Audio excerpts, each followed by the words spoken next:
Welcome back to First Take. The NFL offseason underway as teams begin OTAs today. Among those teams are the AFC Championship runner-up, the Bills, and AFC contender Ravens. Both teams face off for a divisional round rematch Week 1 in Buffalo. As we take a look at the Super Bowl odds from ESPN Bet Sportsbook, Baltimore has the third shortest odds at plus 650, while Buffalo sits right behind them with the fourth shortest odds at plus 700. Paging Ryan Clark. RC, will this be the year Lamar Jackson or Josh Allen get to the Super Bowl?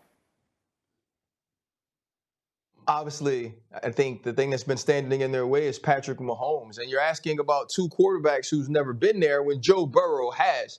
But I do believe this is the year that one of those players gets to a Super Bowl. And if I'm being honest, I have more trust in Josh Allen. The reason I have more trust in Josh Allen is because I've seen him perform on the biggest stages, whether it's the AFC Championship, the divisional round in the playoffs. Standing across from Patrick Mahomes, there was no difference in the way that those two quarterbacks led their team.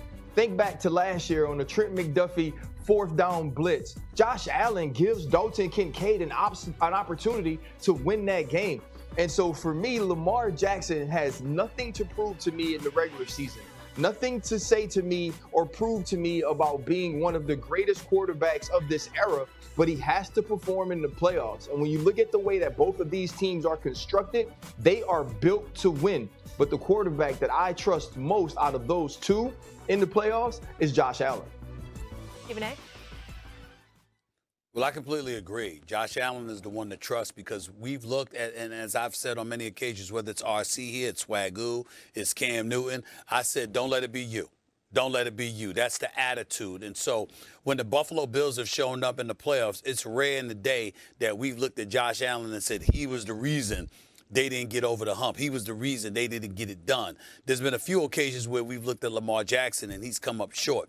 I don't think there's more pressure on anybody more so than him out of the AFC when you consider the personnel that's there and what they've been able to accomplish. Patrick Mahomes is highly motivated because when you get stomped in the Super Bowl the way that they did by the Philadelphia Eagles, certainly there's a lot of amends to be made. Patrick Mahomes has to play better. Travis Kelce has to play better. Andy Reid has to coach better because he didn't seem to have them prepared for the Super Bowl. And I don't know if there's any time in the career of Andy Reid where we've been able to look at him and say that about him. But after they got romped in the Super Bowl by the Eagles the way that they did, we have no choice but to look at it that way. Joe Burrow has been to a Super Bowl, and he's beaten Patrick Mahomes to get there. We've seen Josh Allen go toe-to-toe with Patrick Mahomes and come up short, but primarily because of a defense that couldn't stop him, specifically with 13 seconds left in the regulation, for crying out loud, and they managed to ultimately get a victory in that game. We've seen Lamar Jackson come up short, and he's a three-time league MVP. We've been looking at him, we say, all right, enough's enough. I mean, you got to show up and you got to handle your business and get it done. And that's what we're looking at it right now. And so to answer the question, if you told me, is this the year Allen or Lamar reach the Super Bowl, I don't know if either of them will be the case because of not just Patrick Mahomes, but Joe Burrow, who politicked for and ultimately was successful in this quest to keep T. Higgins and Jamar Chase. So both of those dudes are going to be standing in the way of a Lamar Jackson or a Josh Allen. But if you had to pick who you have more faith in to overcome those kind of odds, those kind of barriers, it would have to be Josh Allen until further notice. Okay, so you guys completely agree because, RC, obviously you brought up Burrow and also said Allen. But let me ask you this, RC. What's going to be the narrative on First Take, on NFL Live, on Pivot, on all the shows? Well, maybe not the Pivot. We'll just stick with First Take and NFL Live. What's going to be the narrative if Lamar Jackson or Josh Allen do not get to a Super Bowl this season? I think it's going to continue being the narrative that they come up short as a team, but it depends on who goes to the Super Bowl. If Patrick Mahomes goes to the Super Bowl again and both of or one of these men and their team fall to the Kansas City Chiefs, it's going to be more about his dominance, about Patrick Mahomes being the quarterback of this era the way that Tom Brady was the quarterback of his. And so I don't necessarily think that that's what matters. It's if Justin Herbert can get to a Super Bowl, or if we see Joe Burrow get back to a Super Bowl, then it's going to start to show up that these two men that we know will have gold jackets one day, these two men who both have MVPs on their mantle, aren't doing the things that you need to do at the proper time to become one of the all-time greats.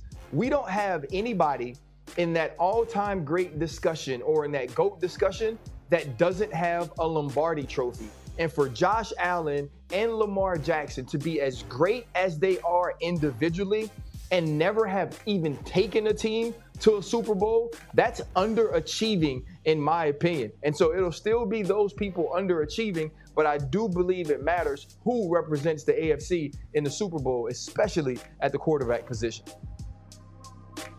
All right, we'll leave it there. RC, appreciate you. Of his own QR code to download his own podcast. That's great. That's great. All right, Shefty, 23 different teams start OTAs today. Is there something specific that we should be keeping an eye on? Well, I think the most interesting storyline going into OTAs, and it will be a storyline throughout the summer, is the quarterback room of the Cleveland Browns. Is there a more interesting topic in the National Football League than who's going to be the starting quarterback in a division going up against Lamar Jackson and Joe Burrow and maybe Aaron Rodgers? Well, it could be Shedeur Sanders. It could be Dylan Gabriel. It could be Joe Flacco. It could be Kenny Pickett. We don't think that Deshaun Watson will be recovered from his second torn Achilles injury, though he's been throwing the football and trying to get back. So the Cleveland Browns are in OTAs, and I think this is a chance for them to get a extended look at some of these quarterbacks, see what they could do, see what they think going into the summer break and training camp this summer. But that's going to be something that I think we're all interested in all summer long. There'll be a lot of conversations about what Cleveland's going to do at quarterback. Shefty, last week this time, we were given last rites to the Tush push. Fast forward Amazing, to a week later, impassioned plea from Jeffrey Lurie, Jason Kelsey, and others. How did we get to the place where the Tush push is now going to be allowed for 2025? Well, I think the Eagles made a very persuasive argument, and you needed 24 teams to vote against it, and the league got 22.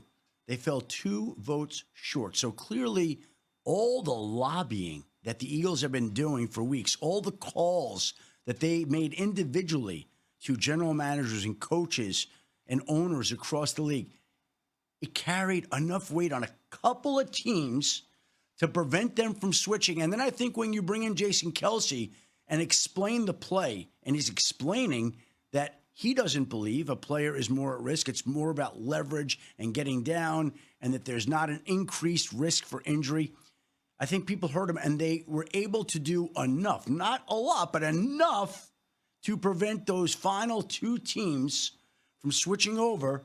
And so the vote came in 22-10, which also happened to be the score that the Eagles beat the Packers in the playoff game this past season. Come on, Adam. I mean, you can't make up this stuff. Like, for all those people who say that there are script writers, well, the script writers wrote that